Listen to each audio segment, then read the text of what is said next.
Com o amadurecimento das bandas heavy metal dos anos 70 e o fim do movimento punk, surgia na Inglaterra uma nova geração de jovens interessados em contribuir para o cenário local. Frequentando as mesmas lojas de discos, mesmos bares e casas de show, esses jovens formaram um movimento de bandas com sonoridade e temática semelhantes entre si. A nova onda do heavy metal britânico trouxe à tona algumas das melhores bandas da história do metal e serviu como berço para novos estilos. Esse é o quadro Joias do New Wave of British Heavy Metal, onde veremos os lançamentos mais marcantes de uma das épocas mais produtivas do metal mundial. O Angel Witch tem suas origens em 1976, onde era chamado de Lucifer. A banda passou diversas mudanças de formação nos seus primeiros anos, tendo apenas um membro fundador como presença constante, o vocalista e guitarrista Kevin Hayborn, até a banda se estabilizar em 1978, já com o nome de Angel Witch. Junto de Kevin Riddles no baixo e Dave Hogg na batera, eles lançam duas demos, a primeira em 1978 e a segunda em 1979. Nessa época, eles já tinham bastante reconhecimento na cena local, porém, dois fatores fizeram com que eles ficassem ainda mais conhecidos. O primeiro foi a participação no compilado Metal for Mutas, com outros artistas do New Wave of British Heavy Metal, e o segundo foi o EP Sweet Danger, que teve um sucesso moderado na Inglaterra. Isso chamou a atenção das gravadoras e por fim nasceu o álbum auto-intitulado Angel Witch. Esse álbum, meus amigos, é nada mais nada menos do que um dos melhores de todo o New Wave of British Heavy Metal. É um dos melhores discos de metal do ano que foi lançado, que é 1980. E isso é um grande feito, se for parar para pensar que foi o mesmo ano que saiu Heaven and Hell, do Black Sabbath, o Blizzard of Oz, do Ozzy Osbourne, o Ace of Spades, do Motorhead, e o Back in Black, do AC/DC, entre outros. O Angel Witch é um álbum com riffs criativos do início ao fim, com vocais agudos ao estilo Bruce Dickinson, só que menos refinados, e linhas de baixo e batera que se encaixam como uma luva. A arte da capa já é um show à parte. Ela é uma pintura feita por John Martin no século XIX e se chama Os Anjos Caídos Entrando no Pandemônio, ou seja, entrando no inferno. É interessante que algumas bandas dessa época publicavam seus álbuns com alusões ao satanismo e à magia negra nas capas, só para chocar e chamar a atenção, mesmo sem exatamente tocar nesses assuntos obscuros em suas músicas. Foi o caso, por exemplo, de bandas como Witchfind e Satan. Então, vamos falar das músicas, que é o que mais interessa. O álbum já abre com um riff energético de guitarra da música título. São 3 minutos e 25 segundos de uma das músicas mais marcantes e grudentas da época. Mas não veja grudenta como algo ruim. Aqui é uma música com um refrão simples de lembrar e cantar, que anima todos os amigos quando começa a tocar. É tipo o Run to the Hills do Iron Maiden ou o Princess of the Night do Saxon. A música em si é sobre uma pessoa que viu uma bruxa-anjo, ou anjo-bruxa, eu sei lá, eu nunca consegui traduzir direito. Enfim, ele viu essa criatura pelos céus de noite, se apaixonou e fica se perguntando por que ela voa para longe ao invés de ficar com ele. Que meigo, não é mesmo?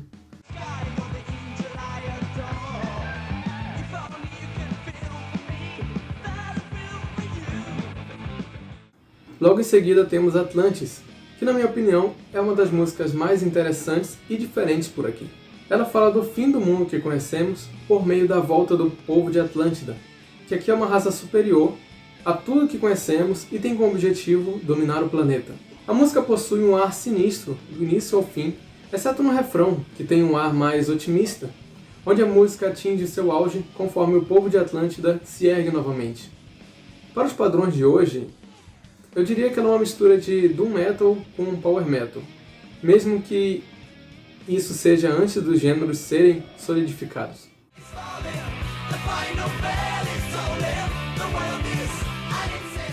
A terceira música é White Witch, e o destaque dela são os vocais que contam a história dos últimos momentos da vida de uma bruxa poderosa chamada Bruxa Branca, que mesmo depois de queimada até a morte, retorna para caçar seus inimigos.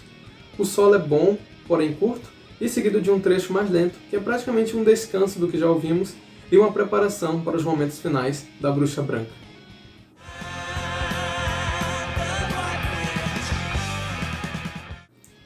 Se o foco da música anterior foram os vocais, aqui em Confused, o que mais se destaca é o instrumental, em especial a guitarra.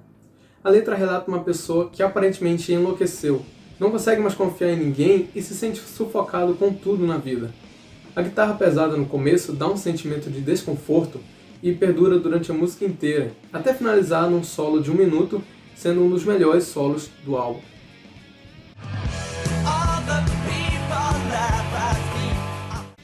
E para fechar o lado A desse disco, vem a música que na verdade é a que eu menos gosto desse lado. Tematicamente, Sorceress fala de coisas que já foram faladas antes, só que eu não consegui entender direito sobre onde a letra quer chegar. Ele começa cantando sobre uma feiticeira poderosa, depois sobre a morte dela, e termina falando sobre forças da natureza e enfim. A música é lenta e tenta dar um clima macabro que pra mim não combina muito bem.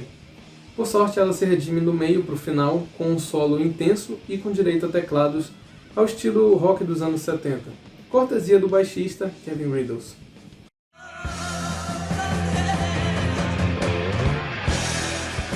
O lado B abre com a música Gorgon. O começo dela engana, pois é um instrumental lento, em volume baixo, que após alguns segundos explode em riffs energéticos, bateria explosiva e gritos esquizofrênicos. Apesar desse início, a música não é especialmente rápida, e a forma como ela progride conta uma história assim como em White Witch. A letra aqui fala de uma Górgona, que é uma criatura da mitologia grega, uma mulher extremamente linda, com cobras no lugar dos cabelos e que transforma em pedra qualquer um que a olhar nos olhos.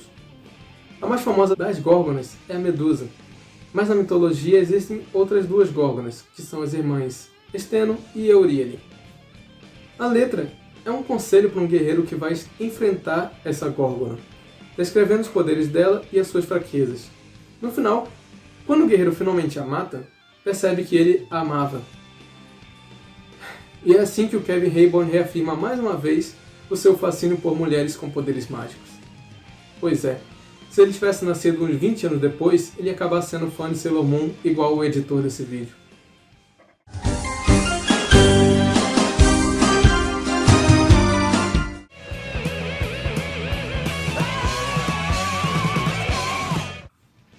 A Sweet Danger é uma das músicas mais curtas e mais rápidas do álbum, sempre mantendo um ritmo quase agoniante de intensa correria. O solo tem bastante distorção de guitarra em comparação com as demais, e quase parece alguma coisa feita pelo Kirk Hammett do Metallica. Eu jurava que essa música falava sobre um homem jovem, viciado em adrenalina, mas na verdade é sobre uma pessoa que pula de um pesadelo para o outro, sempre chegando perto da morte neles. No mais, é uma música divertida, não considero ela uma das melhores, mas ela é uma música boa e eu gosto bastante.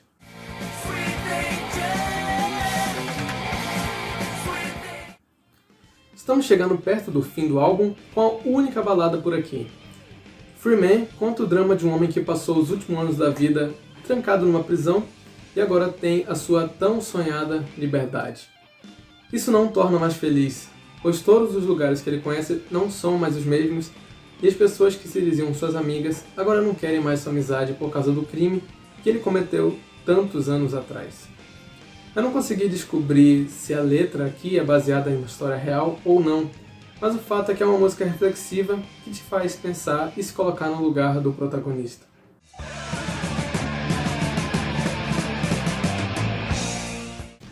A música Angel of Death talvez seja a minha favorita do álbum. O ar da música é completamente doom metal, desde os primeiros riffs acompanhados da bateria cadenciada. A música aqui é a mais inspirada em Black Sabbath, com certeza. É uma daquelas músicas fáceis de serem reconhecidas desde a primeira nota, e que te deixam sacudindo a cabeça do início ao fim. Por coincidência ou não, esse riff é o mesmo de uma das minhas músicas favoritas da banda Manila Road, a Dreams of Eschaton, que apareceu no álbum Crystal Logic 3 anos depois do Angel Witch. Mas, voltando para o Angel of Death para encerrar, ela conta sobre essa criatura terrível, de aparente poder infinito que toma a alma dos mortos em nome de Satã. Perto do final da música, o protagonista acorda após sonhar com esse anjo da morte, apenas para abrir uma porta e dar de cara com esse próprio. O clima pesado e sinistro dá uma impressão de que esse é o maior inimigo a ser derrotado até então, quase como se fosse o chefão do álbum.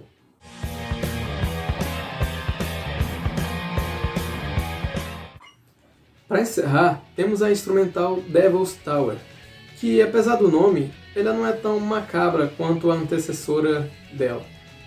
Eu sempre vejo como o fim de uma aventura árdua e sofrida, onde o protagonista das histórias de Hayborn finalmente chega a um local mais seguro do que onde esteve nos últimos tempos.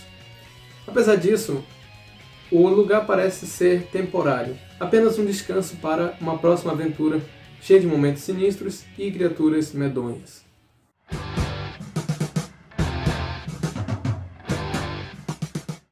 E assim acaba uma das melhores experiências musicais de 1980. Infelizmente, a banda não teve uma vida muito longa a partir daí. O baterista Dave Hogg foi o primeiro a sair da banda, por ter ficado insatisfeito com a gravação e com a gravadora. De acordo com ele, falharam em recriar a banda no seu máximo, pois ao vivo eles seriam muito melhores. Ele gravou ainda uma demo com o Blind Fury alguns anos depois, então nunca mais fez nada no meio do metal. Já o baixista Kevin Riddle saiu logo depois para se juntar à banda Titan, que é muito boa e algum dia vai ganhar um vídeo aqui nesse quadro também. Assim, o Kevin Hayborn declara o fim do Angel Witch um ano depois, em 1981. A banda voltou em atividade várias vezes ao longo dos anos. Inclusive, ela está oficialmente ativa hoje em dia, em 2021. Isso é um assunto para outro dia, mas antes de terminar aqui, eu quero dar um último comentário extra. Existe uma gravação aqui no YouTube de um show feito por eles em Blackpool, na Inglaterra, em janeiro de 1981. Aqui a gente vê o baterista que ele tinha uma certa razão, pois eles são muito bons ao vivo mesmo. Eu recomendo esse show para todo mundo que gostou do álbum de estúdio, porque eles tocam tudo de melhor que eles têm, incluindo a música Baphomet, do Metal for Mutants, e as músicas They Wouldn't Dare e Evil Games, que nunca tiveram um lançamento oficial. E também tem um cover de Paranoid, do Black Sabbath, onde o baterista parece estar estranhamente feliz ali. Além disso, eu ouso dizer que a versão definitiva das músicas Confused e White Witch estão nessa gravação ao vivo. Por conta disso, o link está na descrição desse vídeo para que vocês possam ir lá conferir também.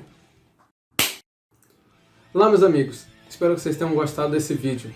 Eu me chamo Letur e aqui no canal Sons of Steel, o objetivo é trazer o melhor do heavy metal no conforto do seu YouTube. Esse aqui é apenas um dos quadros do canal, ainda tem muita coisa de qualidade por vir.